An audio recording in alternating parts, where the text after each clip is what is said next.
Each week, Stuart Pieper, who's the Director of Queensland Baptist Services, puts a bit of a newsletter out. And he's recently been to a Christian Ministry Leaders conference online. And at that conference, they were discussing the way we react in a crisis. And in particular, what does a crisis reveal about your faith? As he talked about that particular session, he said that crisis sort of exposes what drives us, and pressure reveals our priorities. Crisis challenges our independence and exposes the things that we might be relying on apart from the Lord.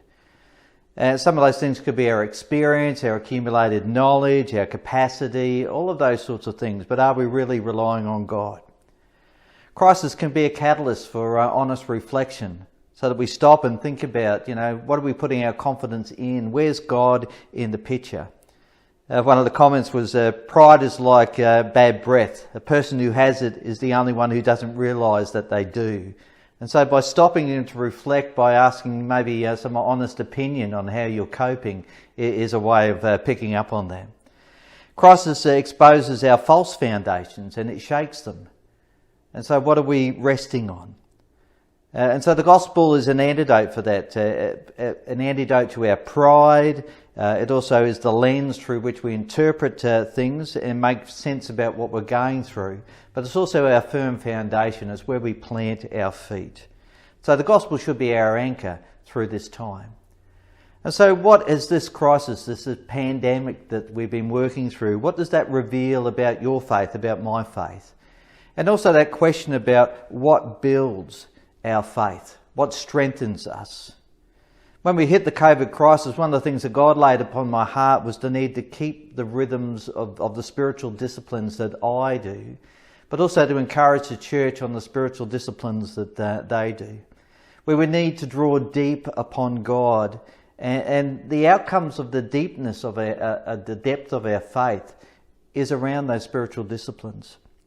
They're the times that we build relationship with God, so that we can face the rapid changes that we have, the anxiety and certainly the grief and the fears that we've faced through this pandemic. And so Daniel has these rhythms in his life. And as we draw on chapter 6 of Daniel, they show us that this has built a relationship, a strong relationship with God. His ability to stand before the unknowns and that capacity to trust God in uncertain times. Last week we were reminded that in Daniel chapter 1 that we like Daniel, are exiles. We're people in a foreign land. And that foreign land has different values, it has different beliefs, and we can feel the pressure to conform to those things. And there's three ways we can respond to that. We can conform completely and leave God out of the picture. We can totally rebel and stand right apart and have nothing to do with the world that we live in, that new place. Or the third way, it was the way of Daniel, and I believe the way of Jesus, is he came and he served. He was a blessing to those around him. But also, as we see in Daniel, he was able to draw the line on things that compromised faith. He was able to subvert or influence the people around him so that they might see God in his life. And throughout the story of Daniel, we see the effect that he has around them. In chapter 6 of Daniel, Daniel's in the king's court. And he arrives there and he's a young man. He's maybe in his late teens or his early 20s. He's strong in his faith though. And by chapter 6, he's been in the king's court now for 70 years. He's served not only Nebuchadnezzar, but he's served other kings as well. And they have seen this influence of God in Daniel's life. Great upheaval has occurred by the time we get to chapter 6, and Babylon's been conquered by the Medes and the Persians, and Darius is appointed ruler of Babylon. And it's an interesting chapter. Like any shift of power, and we've seen it in the world today, there's always people who want to rise to the fore. They want to take that opportunity in the changing of the leaders. And so they position themselves to gain more power and more authority. And Daniel's one of the key administrators. He's one of 3 administrators over Babylon. He's been appointed to that position.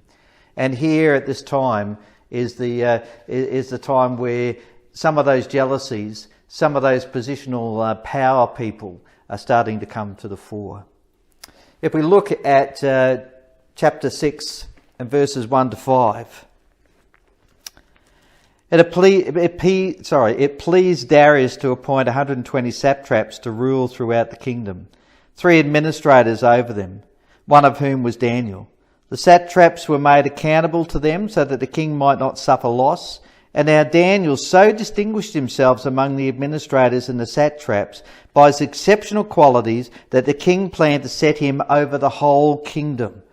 And so he was going to move from being one of the 3 to a number 1 position.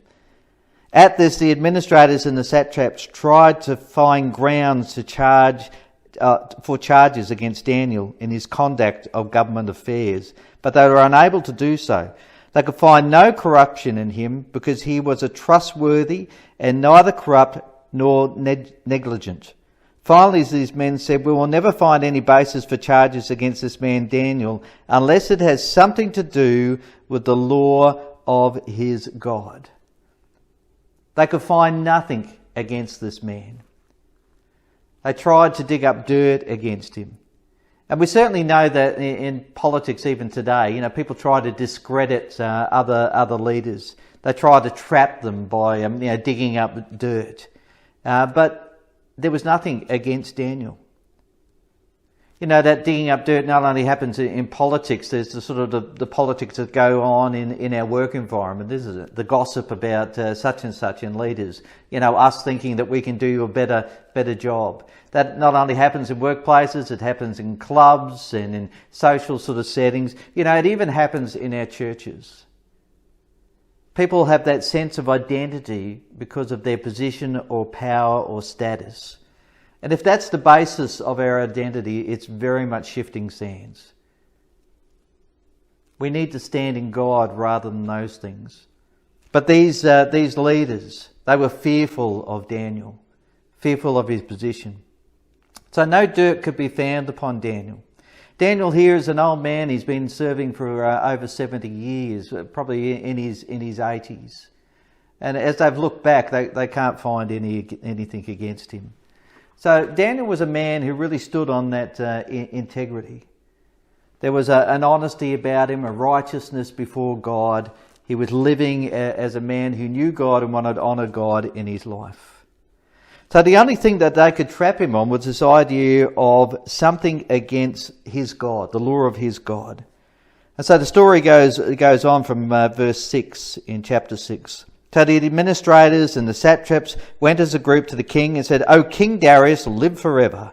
The royal administrators, prefects and satraps, advisors and governors have all agreed that the king should issue an edict and enforce the decree that anyone who prays to any other god or man during the next 30 days, except to you, O king, shall be thrown into the lion's den. Now, O king, issue the decree and put it in writing so that it cannot be altered, in accordance to the laws of the Medes and the Persians, which can never be repealed." So King Darius put the decree in writing. And so they'd baited the trap, they'd set the trap, they'd butted up the king. It's in writing, so it cannot be repealed. And they wanted to trap Daniel. Then people and Satan, that sinfulness, seek to trap Christians, to turn people away from their faith. It might be that lure of power, it might be that lure of prestige, it might be that lure of a relationship that takes you away from the values and beliefs of God. It might be the lure of money and success, lust. It could be the lure of comfort. It could be the arrogance in our own intelligence.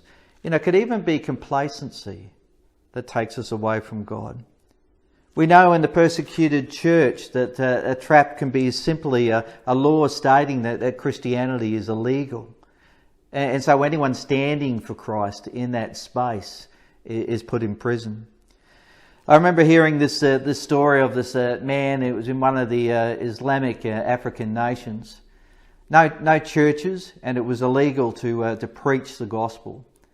And so what he would do is he would go to one of the regular gatherings, and in that culture it was funerals. And he would appear at these funerals and he would preach the gospel. And people would be saved through that. They actually caught him and they took him to prison. He was charged and he was sentenced to the death penalty, and that was electrocution. But he stood for his faith. He stood firm in his witness. And he used that opportunity to be a blessing to others. We see here that the trap was set by this law that the satraps and the others had put together. And so what was Daniel's response to that? Well, it goes on in verse 10. Now, when Daniel learned that the decree had been published, he went home to his upstairs room where the windows opened to Jerusalem. 3 times a day he got down on his knees and he prayed, giving thanks to God, just as he had done before. Daniel's response was to go to God in prayer. And his natural rhythm was 3 times a day to set this time aside. And so as he knew this was a trap, but he knew this was an area he could not compromise. He had to continue to be open, continue to be honest. People were aware of his routine. He prayed regularly in front of this window that opened to Jerusalem. And so to stop or to change his plans or to go into secret would have just gone against the plan that he had and the visual witness that he was in the community. Remember, he's been there for 70 years. People had grown up seeing Daniel regularly praying towards Jerusalem. And so he just got down on his knees and he prayed. And I believe he just gave the situation to God and asked God to just lead him through this time. Then his men went as a group from verse 11 and found Daniel praying and asking God for help.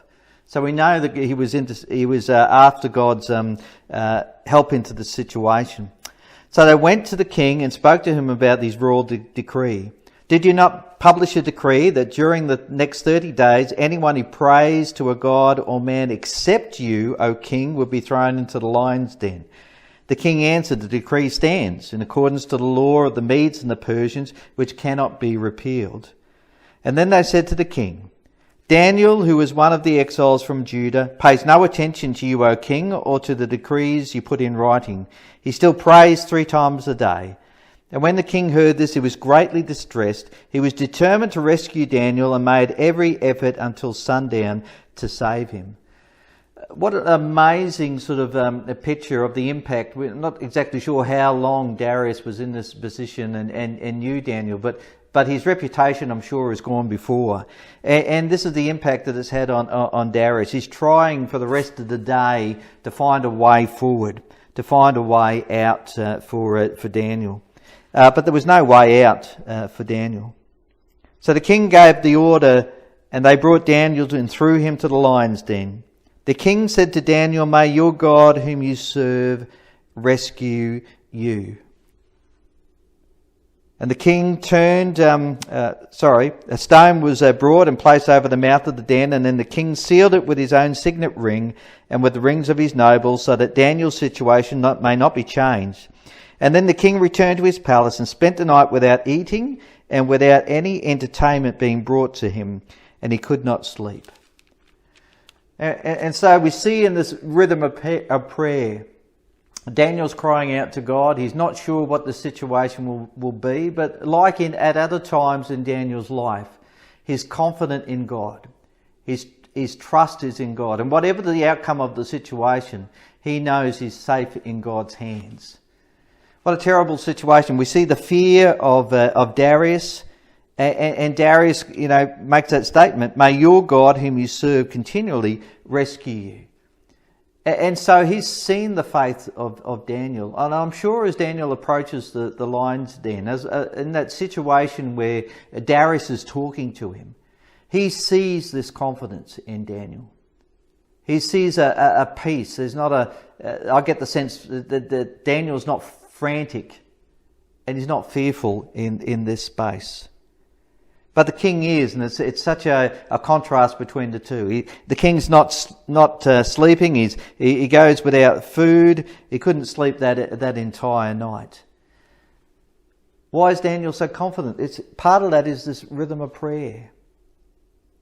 Every day as he spends those 3 times with God, God's speaking to him. God's assuring him. God's bringing comfort, but God's giving him direction. He's giving him wisdom. He's giving him strength and courage. And this is what happens time and again as we give our time to God.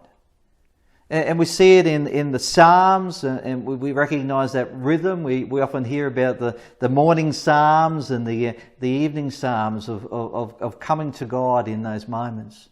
We see Jesus in the early hours of the morning is there and escapes the crowds and is praying to God and seeking God's wisdom and direction, singing strength for the new day. We see at the end of the day, at different times, I think of after he's done the feeding of the 5,000, he goes away and he's refreshed by being away with God. And so this rhythm of prayer, this daily habit of coming to God with not only the needs but praise and thanks and adoration, just spending time in the presence of God, transforms Daniel. And remember, he's been doing this for many years now. And so it's shaped and it's changed him. It's developed his heart and developed his witness. Let's go on in the story and see what happens. From verse 19, at first light of dawn, the king got up and hurried to the lion's den. And when he came near the den, he called to Daniel in an anguished voice. Daniel, servant of the living God, as your God whom you serve continually has been able to rescue you from the lions. Has he been able to rescue you from those lions? It's interesting, the language there, because we see that Darius has a real sort of basic understanding of this God, and it's a living God, he says. It's not some sort of structure, and it's not some man-made thing. This is a living God. Has he rescued you? And I wonder if Darius is aware of the stories, of how Daniel's life has been and the interaction he's had with the kings. We see the three mates of Daniel when they were thrown in the fiery furnace and they were saved there during Nebuchadnezzar's time. Nebuchadnezzar's story is actually one of transformation where, a dream is given and Daniel interprets that, and it's a long process. But at the end of that, Nebuchadnezzar actually comes out with a real change of heart.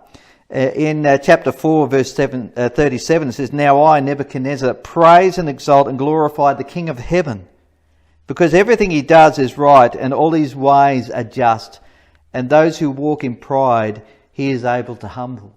That had been his story, so that the story of transformation of God in Nebuchadnezzar's life.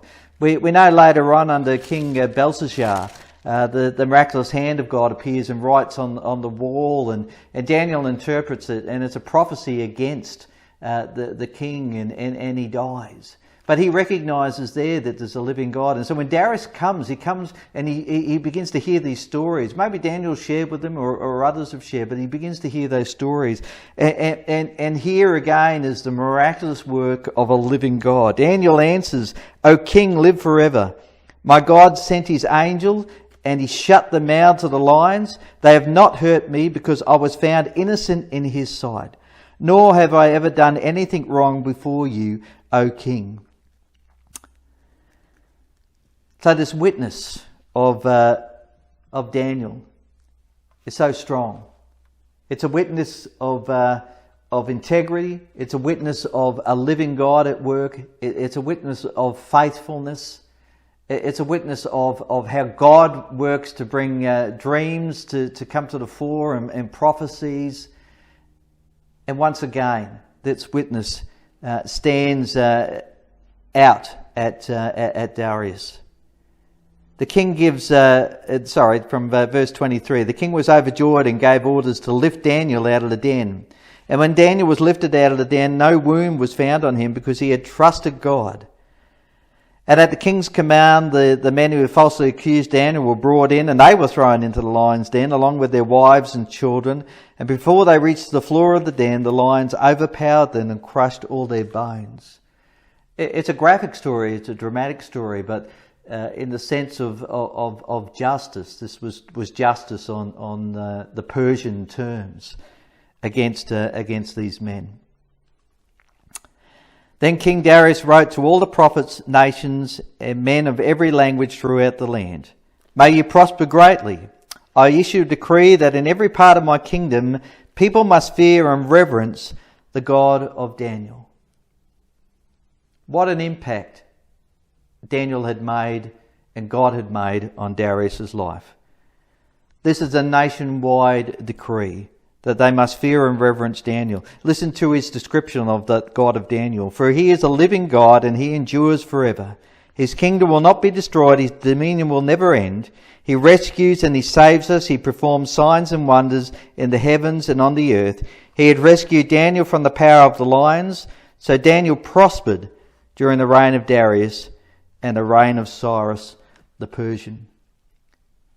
It's Daniel's faith, it's Daniel's witness, and the miraculous intervention of God that changes Darius' hearts. You know, that strong faith of Daniel's didn't just appear.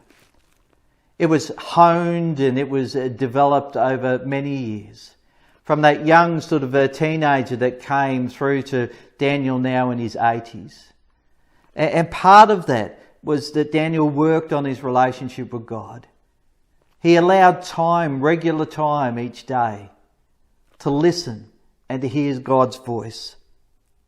And that was that rhythm of prayer. We see in this crisis, Daniel's response wasn't fear, it wasn't to jump in and try and fix the situation, it wasn't to try and justify himself. It was to wait upon God and see God at work. Justice had to be done because Darius was trapped in a legal argument. But here God manifests himself in a very powerful way. You and I make decisions each day about how we will stand for God. How will we stand when we're invited to gossip about our bosses? How we might stand in the sense of greed or manipulating something to make it our own ends. How we might compromise our integrity around choices, around finances. How we might give ourselves over to lust. How we might compromise ourselves in just the material needs that we have. How we might allow relationships to have power over us and compromise our values. We see time and time again in Daniel's life, he didn't do that. What helped him stay that course was that daily routine of time with God. He didn't shirk from that. In this crisis for me, it's pushed me in my own prayer life. There's been days when there's been so much sort of buzzing around in my head that it's been easy to sort of just focus on that and not focus on God. But to keep pushing myself back to daily time in prayer. I know for others in this time it's been really challenging and their normal routines of prayer have been changed. For some that I've talked to, normally the commute to work was their time of prayer and they haven't had that commute because they've been working from home. But they've had to adjust to that. But it's easy to allow the situation to swamp us and for that to be the focus, the crisis to be the focus. But Daniel reminds us to go back to prayer. Bring things before you. Lay them out before God and let God be at work and to see Him happening. So for me, it's to fight against being on the treadmill. It's to fight against, putting all my energies into maybe working through situations or problems and COVID safety plans and the other things that have been before me and before the leaders. But to remember to stop and to give thanks for what God's doing. To remember God is sovereign and He is in control. To remember He's speaking into my life and Catherine's life and our family's life and to take time to hear what He has to say. One of the things for me has been that story of Jesus calming the storm and He said, storm be still. And God was saying that for me, for the internal churning, be still, and to wait on Him. So I want to encourage us to be a prayerful people. I want to encourage us to press into those daily routines of prayer, to give time to hear God and to listen to his voice. To resist that temptation that it's more important to do this or to do that or to make that phone call or to jump into fixing that situation. The important thing in the priority is to make sure that relationship is solid with God. And Daniel did that for over 70 years in the king's court in Babylon. I want to encourage you, let that be something that inspires your faith. Reach out to God today and make a decision. I want to push back into that routine and come back to him. Let's start today and let's start this very moment. Let's pray.